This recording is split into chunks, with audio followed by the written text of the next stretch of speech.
Welcome to another Down the Rabbit Hole video. This is a little bit of a follow-up to the PlayStation TV video I posted a while back.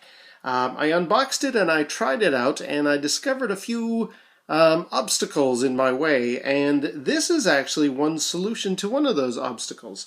Do you remember when I tried that PlayStation TV out, I had this backup PlayStation DualShock controller, and I'd even added these little thumb pad here, little extensions for the triggers, because I was going to be playing a lot of Pinball Arcade and stuff on there. And then after turning on the PlayStation TV, that's when I found out that because the Vita only has 2 buttons up here, you never actually use these, and that was a little bit of a downside. This is a solution to that, and I'm just going to unbox it here. So what we have here is the Nyko Raven PlayStation controller, PlayStation 3 controller. This is one of many third-party controllers that you can get, but there's a very specific reason why I got this one. Now let me just open this guy up and show you exactly what that reason is. There's the controller, very nice. And inside here we have a connector for charging it up, and it says right here, charge for 1 hour before use, so I'll be doing that, but I will edit that out. And finally, we have a little dongle that will plug into, in this case, the PlayStation TV, and will receive the signals from this thing. So just as far as the initial impressions, I gotta say this feels really nice. This uses more of an Xbox style control, where you've got the one thumbstick up there and the other thumbstick down there. And it's got 2 triggers. It actually feels really nice, actually. It's a rubberized exterior, so it feels very good and very grip. It's easy to grip this thing in my hands here. Now, I'm not going to be able to quite show you why I got this, at least until I charge this thing up for a bit. See, it's got Xbox style triggers where you've got long triggers and then little ones up here, as opposed to the way the DualShock does it, where they're kind of just side by side there. I mean, yes, I have little extensions on here, but this is actually quite a nice control scheme here with these triggers. These triggers feel really good. Little spongy, but not bad. Now, why did I get this specifically? Well, under here, we have a switch. And what that switch does, which I will show you later after this has been charged and hooked up to the PS TV, this allows me to select from a position, uses the standard, these are your L1 and R1, L2 and R2, but what this button does, after you flicked it over, this is now L2 and this is R2 and that is L1 and that is R1. So now with the Vita kind of setup, I can actually use these as my shoulder buttons. At least that's the theory anyway. Let's charge this up, connect it to the PlayStation TV, and yeah, wish me luck. Okay, so now let's see if we can get the dongle on the back of the PlayStation TV and the USB slot there. Going to be a bit of a tight fit. I hope there's enough room because my HDMI cable doesn't leave a lot of space. Oh yeah, perfect. Just enough room. Okay, so that's that in. Let's power up the controller. Okay, we've got the dongle inserted. We've got the controller all fully charged. Little story about that in a second. But let's just turn this thing on and try it out. So, of course you have to turn on the PlayStation TV itself individually, and that doesn't matter what kind of a controller you have, that's the situation. Let's fire it up. Alright, the instructions say once you've turned it on, you just hit the home button, so let's give that a whirl, and if it blinks, we might have a winner. Wow, oh, that was quick. Yeah, it's in. Does it recognize it? Yep, we're good. We have the controller working. So let's just do something basic. Yeah, thumbsticks works. Let's do something basic just to start us off. Let's just fire up Resogun. Here's Resogun. Let's give this a shot. Now, I haven't actually flipped the switch, so right now these are the two buttons for the boost and the overdrive.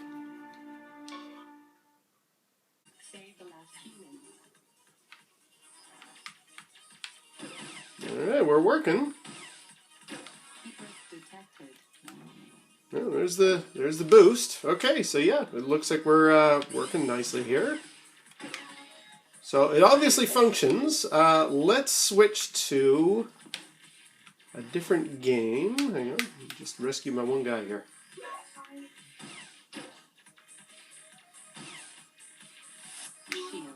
There we go. Alright, let's get out of there. All the buttons are working fine. Let's now switch to Pinball Arcade, the game that I actually wanted to make this little adjustment for. Here we are with Tales of the Arabian Nights. Let's try this using the upper flippers like we were before.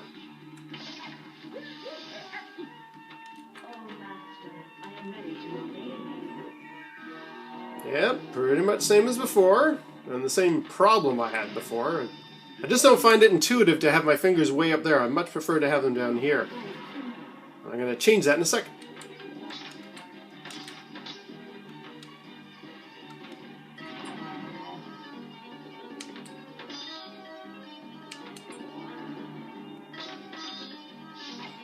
Alright, so while we've got this paused, I'm now going to flip the switch at the back, which should make these now be my flippers. I don't think I need to do anything else. Let's proceed right on with the game here.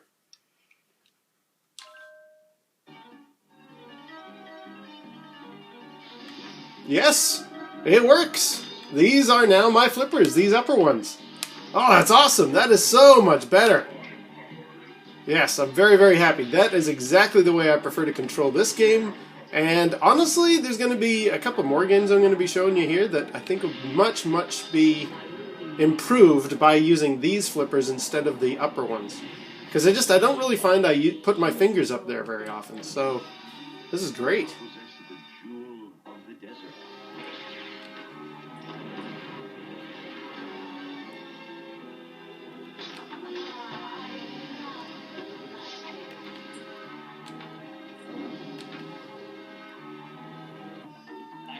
Okay. Well, we'll leave it there. We'll leave it there. All right. So, yes, definitely, that does work. I now can use these as my flippers. That's perfect. That's exactly what I wanted. Let me just get out of the game here. Okay, before I go to the next game, just wanted to discuss, as I say, about the recharging of this thing. As you can see, there is a light here. Now, when I first plugged it in, this blinked much like a standard DualShock does. And I thought, okay, like the standard PlayStation DualShock, whenever this is finished blinking, that means it's fully charged. That didn't actually happen. So if you get this, don't be alarmed if this light actually turns off very quickly after you've started the charging process. What it is, there's a light here, and that will be red, and it'll be a solid red while it's charging. And I waited the required hour that it mentioned, and even after that hour, it was still just solid red. And I thought, well, does that mean it's charged? I don't know. Turns out when it flickers, when it blinks, that's when it's actually fully charged. So it was a little over an hour, I think 2 hours roughly.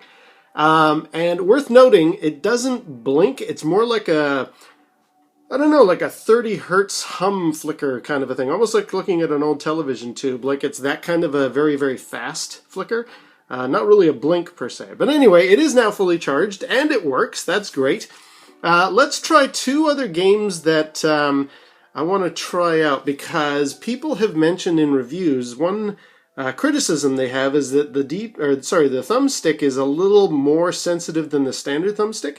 So I'm going to stick in Need for Speed Most Wanted here, because that uses this for steering. Let's see what that's like, see if I have any trouble with it.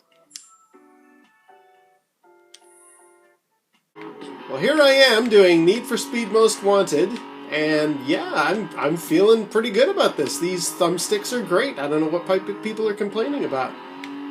Works really nice, and I love using the upper for the accelerate and the brakes. Forget the the other R1 and the L1 for that purpose. That's absolutely ridiculous. Whoops, I should pay attention to driving on the road. Yeah, no, this feels fine. Anybody who complained that the thumbsticks are overly sensitive, I don't think that's true at all. They feel exactly the same. So very, very happy with this. Let's just try out a game that's going to use the D-pad a bit. You found your first car. There are many out there waiting for you.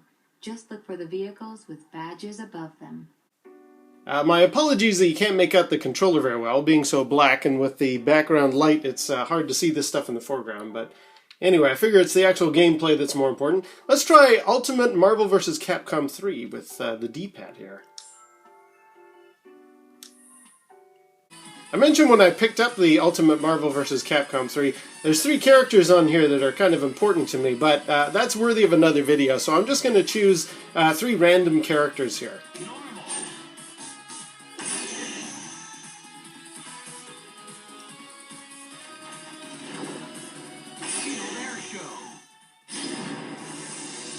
Let's give this a shot here. I'm going to use mostly the D-pad if I can.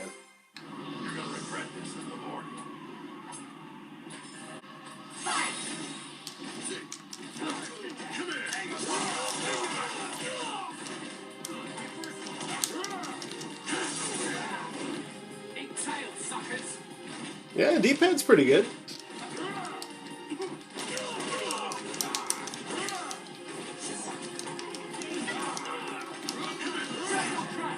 Nice.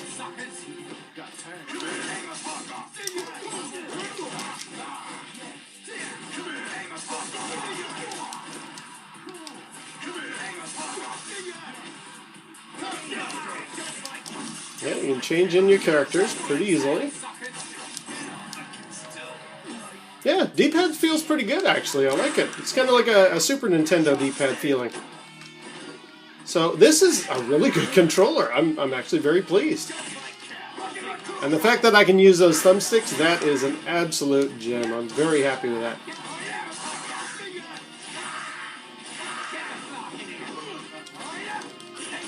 Okay, well this probably looks ridiculous because I have no idea. I haven't really played these characters very often, but anyway, let's try one last game then.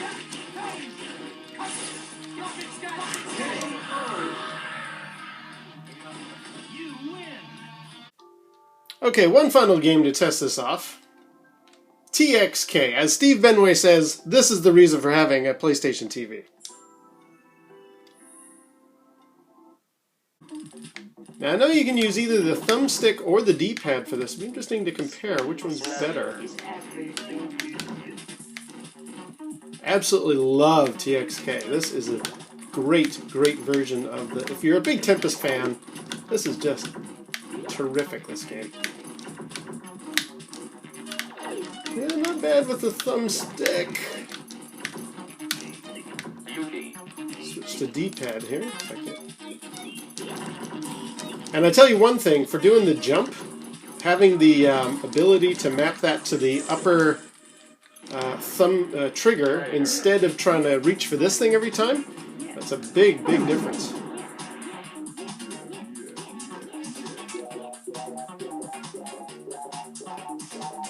Yeah, I'm very, very happy. This is great.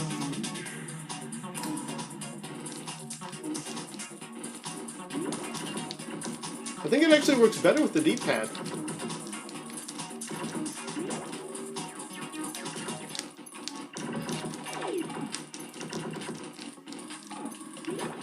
Okay, well, I could be playing this forever. Let me quit here, and I'll do some final review or discussion about this controller.